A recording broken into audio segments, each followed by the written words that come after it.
इन्होंने ब्रह्मा जी के कहने से समुद्र की बेटी सतद्रुति के साथ विवाह किया। गौर करना, इनकी पत्नी का नाम था सतद्रुति। और इनसे इन्होंने एक नहीं 10 बालक पैदा किए। कितने बालक पैदा किए? 10। और ये 10 के 10 प्रचेता कहलाए। क्या कहलाए? प्रचेता। 10 बालकन को 9 प्रचेता। बस केवल नंबर लिखो तो नंबर 1 प्रचेता, नंबर 2 प्रचेता, नंबर 3, नंबर 4, नंबर 5, नंबर 10 ऐसे।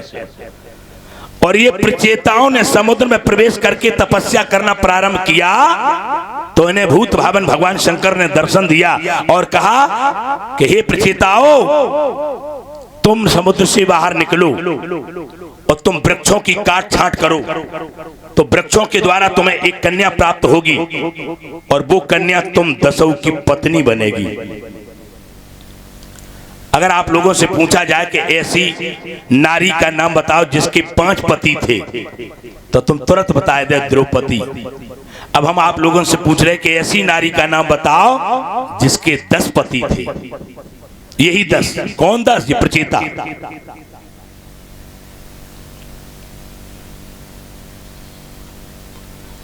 देखो इस लड़की का नाम है, इसके 2 नाम हैं। नाम इसका है मारिसा। क्या नाम है? मारिसा। लेकिन वृक्षों ने इसका पालन पोषण किया है इसलिए इसका नाम एक और पड़ गया वारछी। वारछी। ये प्रश्लोचा नाम की अप्सरा से पैदा हुई थी और इसके पिता थे कंड ऋषि। कौन ऋषि थे? कंड ऋषि। और कंड ऋषि ने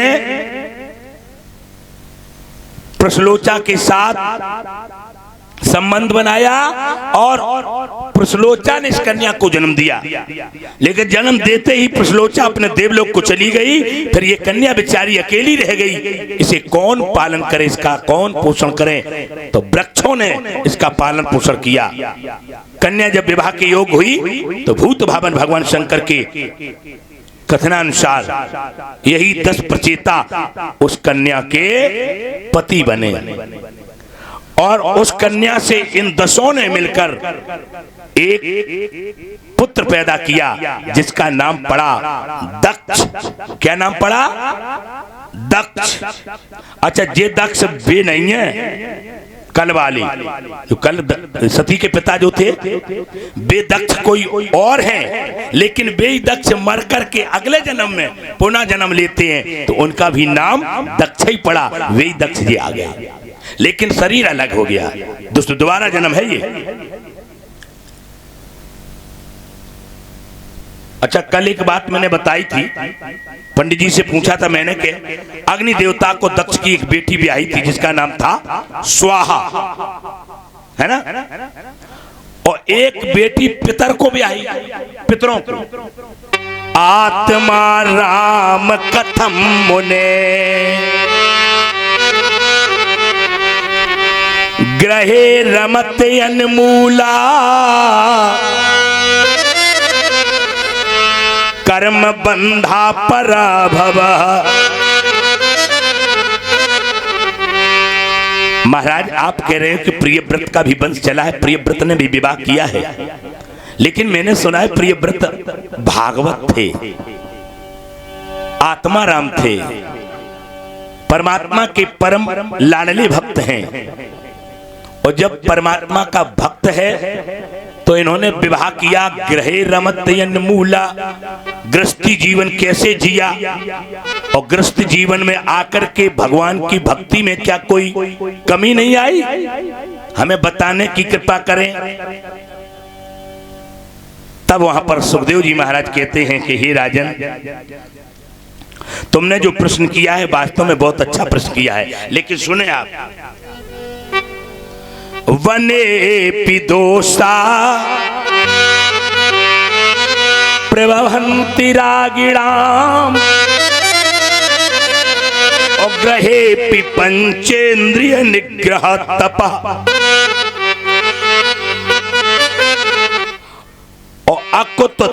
दुखते कर्मणिया प्रवर्तते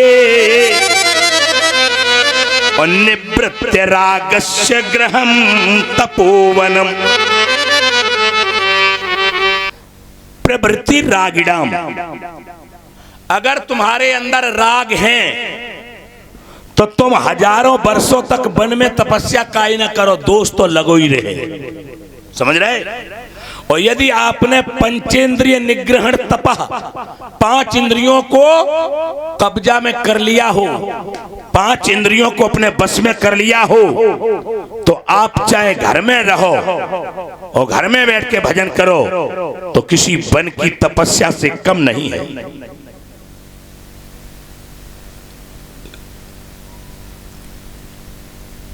प्रियव्रत को उनके पिता ने समझाया कि बेटा तुम ब्याह कर लो।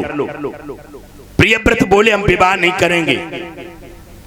गंधमादन पर्वत की कंदरा में बैठाल कर मनु महाराज अपने लघु पुत्र प्रियव्रत को समझा रहे हैं और वहां पर नारद जी भी हैं, नारद जी भी समझा रहे हैं और कह रहे हैं बेटा तुम ब्याह कर लो, क्योंकि इंसान जब तक विवाह नहीं करता और ब्याह करके संतान को उत्पन्न नहीं करता तब तक वो पितृ से उर्ण नहीं हो सकता।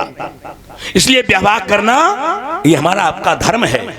हम आप विवाह करें और विवाह करने के बाद पुत्र उत्पत्ति करें तो हम आप पितृ से उर्ण हो सकते हैं, नहीं तो पितृ हमारे ऊपर सवार रहेगा। ये समझाया, लेकिन वे बोले कि हम विवाह नहीं करना चाहते। क्यों? तो मनु महाराज से कह रहे, अपने पिता से कह रहा है पुत्र प्रियव्रत, बोले हम इसलिए विवाह नहीं करना चाहते हैं कि एक साधु था और वो बियाबान जंगल में तपस्या करता रहता था। एक दिन की बात, वो साधु जंगल से एक गांव में भिक्षा करने के लिए आया और जैसे ही गांव में भिक्षा करने के लिए आया तो उस गांव में देखा कि एक बारात आई है और बारात में देखता क्या है कि घोड़ी पर दूल्हा चढ़ा है, बैंड बज रहा है, तू तक तूतिया हो रहा है, लेकिन वो साधु को क्या पता कि ये क्या हो रहा है। साधु ने एक सज्जन से पूछा, भैया ये क्या हो रहा है? बोलिए ब्याह हो रहा है। बोलिए घोड़ी पर कौन चढ़ा है? बोलिए दूल्हा है। बोलिए कहाँ जा रहा है? बोले ये लड़की वाले के द्वार पर जा रहा है।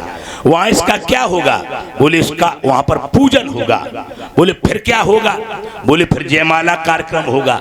बोले फिर क्या होगा? बोले चढ़ाव चढ़े है। बोले फिर क्या हुई है? बोले फिर ब्याह हुए है। बोले फिर क्या हुए है? बोले फिर विदा हुए है। बोले फिर क्या होगा? तो पूछता गया, अंत में उस सज्जन ने कहा, अरे ब्याह करने के बाद पत्नी पाकर अपनी पत्नी से संतान पैदा करेगा, बच्चे पैदा करेगा, पितृ से उर्ण होगा।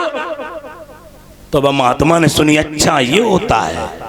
महात्मा ने जितनी बातें सुनी और देखी वे दिमाग में बैठ गई और बाद दिन वो भाई गांव में रुक गए। गांव के बाहर एक कुआं था, कुआं पे लेट गए और जैसे ही लेटो नींद आ गई और नींद में सपना आया कि वो खुद घोड़ी पे चढ़ो है।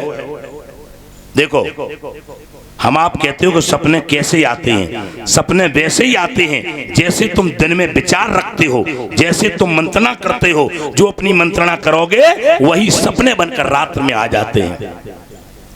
स्वयं महात्मा दूल्हा बने और घोड़ी पे चढ़े हैं, बैंड बज रहा है, तू तक तूतिया निकल रहा है, वही गाना। ब्रह्मा जी का पदार्पण हुआ और ब्रह्मा जी ने आकर स्वयं जब प्रियव्रत से कहा कि हे प्रियव्रत, जब तक तुम विवाह नहीं करोगे तब तक भगवान की सोचा हुआ कार्य, यानी भगवान का स्वयं का अवतार हो नहीं पाएगा, क्योंकि भगवान तुम्हारे कुल में अवतार लेना चाहते हैं, तुम्हारे वंश में अवतार लेना चाहते हैं।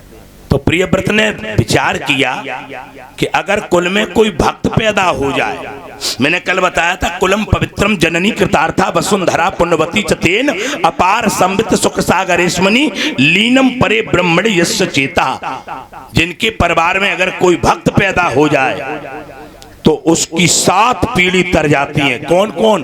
केवल 7 तुम्हारी नहीं, एक भक्त की 7 पीढ़ी खुद की और 7 पीढ़ी ससुराल की और 7 पीढ़ी ममाने की। आई समझ में? हाँ, तुम्हारा भी ममाना यहाँ है। अच्छा, तो 7 पीढ़ी, इनकी 7 तिया 21 पीढ़ी तरती हैं। 7 ममाने की, 7 ससुराल की और 7 खुद की। और यही 3 पीढ़ी बहुत महत्व रखत है। जब लड़का को ब्याह होता है तो सबसे पहले यही पूछी जात कि ममानो कहाँ है। आई समझ में? क्योंकि उस लड़के का मम्मा से संबंध होता है, ममाने से संबंध होना चाहिए। क्योंकि माँ में केवल एक बार माँ है और मामा में डबल माँ है, 2 मामा। तो माता से बढ़कर मामा का दर्जा है। समझे फोटोग्राफर? ध्यान रखना इस बात पर। मामा बड़ा होता है, भांजे पूज तो होते हैं, भांजे को पूजन करना चाहिए, पैर छूना चाहिए, ठीक है, दान दक्षिणा देनी चाहिए, लेकिन सम्मानी मामा है, मामा बड़ा होता है। श्राद्ध पक्ष में कहा जाता है कि भले ब्राह्मण को न खिलाओ। भाग्नेयो 10 विप्रेषु दोहित सतमुच्यते भगनी भर्ता सहस्त्रेषु अनंतम दुहिता पति, ऐसा लिखा है व्याघ्रपाद स्मृति में कि भाग्नेयो 10 विप्रेषु, एक भांजा 10 ब्राह्मणों के बराबर होता है। 10 ब्राह्मणों को भोजन कराने में जो पुण्य होता है वो एक भांजे को खिलाने में पुण्य प्राप्त हो जाता है।